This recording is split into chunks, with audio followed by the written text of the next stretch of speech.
ওই ফেরাউন এবার ডিসিশন করে ফেলছে যে ওই যে ফেরাউন মুসা নবী এবং কালিমাওয়ালাদেরকে দুনিয়া থেকে বিদায় করে ফেলবে। এবার ফেরাউন বিশাল বড় সৈন্য বাহিনী নিয়ে বাহির হয়ে গেছে। ওই দিক দিয়া ওই খবরটা পয়গম্বর মুসা নবীর কানের মধ্যে গেছে। আবার ঈমানওয়ালাদেরকে বাঁচানোর জন্য এক জায়গা থেকে অন্য জায়গায় রওনা দিচ্ছেন। এক পর্যায়ে দেখা যায় পয়গম্বর মুসা নবী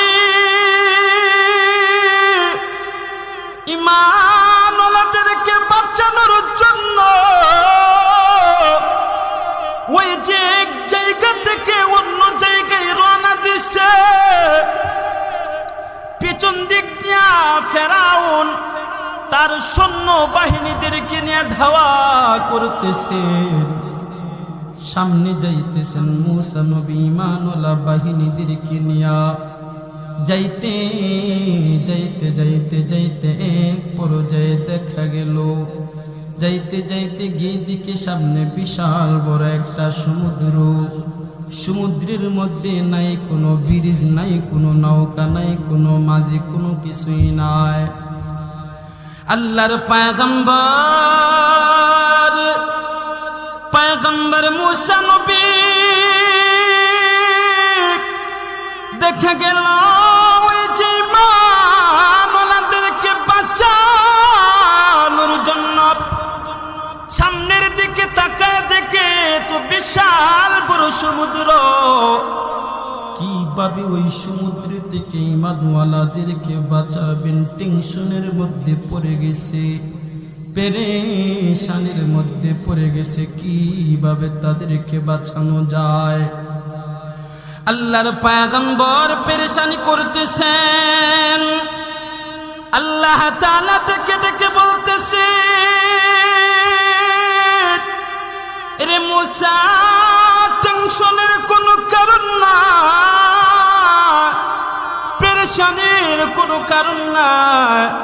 তোমার হাতের মধ্যে যে লাঠিটা আছে ওই লাঠিটা তুমি জমিনের মধ্যে ওই সাগরের মধ্যে একটা বাড়ি দাও। সঙ্গে সঙ্গে পয়গম্বর মুসা নবী ওই হাতের লাঠিটা দ্বারা সমুদ্রের মধ্যে একটা বাড়ি দিছি। বাড়ি দেওয়া মাত্রই সমুদ্রের পানিগুলা দুই পাশে যায় অনেক ভিআইপি সুন্দর রাস্তা আমার আল্লাহ বানায় দিছি। এত বিশাল বড় সমুদ্রের মাঝপথে এত সুন্দর রাস্তা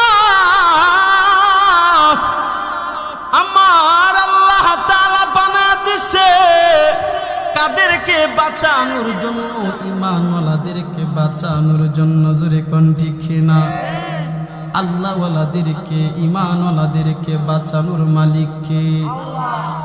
বান্দা তুমি যত বড়ই মুসিবত পড়ো আল্লাহকে ডাকো, আমার আল্লাহ তোমাকে মুসিবত থেকে উদ্ধার করবেন কি করবে না?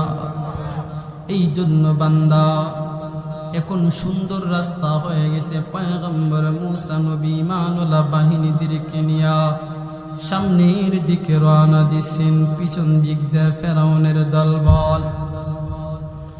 এক পর্যায়ে দেখা যায় ওই যে ফেরাউন এক পর্যায়ে দেখা যায় আয়েশা দেখে ওই দিক দিয়া মুসা নবী ঈমানওয়ালা বাহিনীদেরকে নিয়ে হাঁটতে হাঁটতে প্রায় ওই সমুদ্রের ওই পারে উঠে যাবে। ওই পার দিয়া ফেরাউন সৈন্য সেনাবাহিনীদেরকে নিয়ে আয়া দেখে, হাইরে এত সুন্দর রাস্তা, আমি হলাম এই রাজ্যের রাজা, আমি তো এই রাস্তা কোনোদিন বানাই নাই, কোনোদিন দেখি নাই।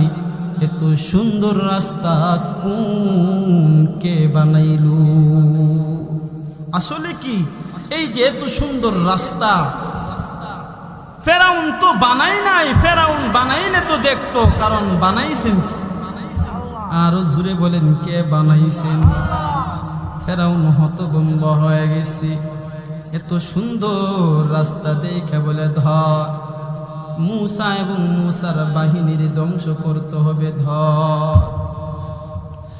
এবার মূসা নবী এবং ঈমানওয়ালাদেরকে ধ্বংস করার জন্য এবার আল্লাহ কোনোদিন ধ্বংস হবে না, আর আল্লাহর জিম্মায় যেই জিনিসটা আছে ওই জিনিসটাও কোনোদিন ধ্বংস হবে। তাহলে দুনিয়ার নাস্তিক বেঈমান মুরতাদের দলেরা হাজারো চেষ্টা করে কি কোরআনকে ধ্বংস করতে পারবে? পারবে না। কারণ এই কোরআন দুনিয়ার কোনো জিম্মাই নাই, এই কোরআন আমার আল্লাহ তাআলার জিম্মাই। আর আল্লাহর জিম্মায় যে জিনিসটা আছে ওই জিনিসটা পৃথিবীর কোনো নাস্তিক বেঈমান মুরতাদের দলেরা কোনো কিছুই করতে পারবে না। জোরে কোন ঠিক কিনা? যদি আগুন লেগে ধ্বংস হয় পৃথিবীর সব বইয়ের দোকান,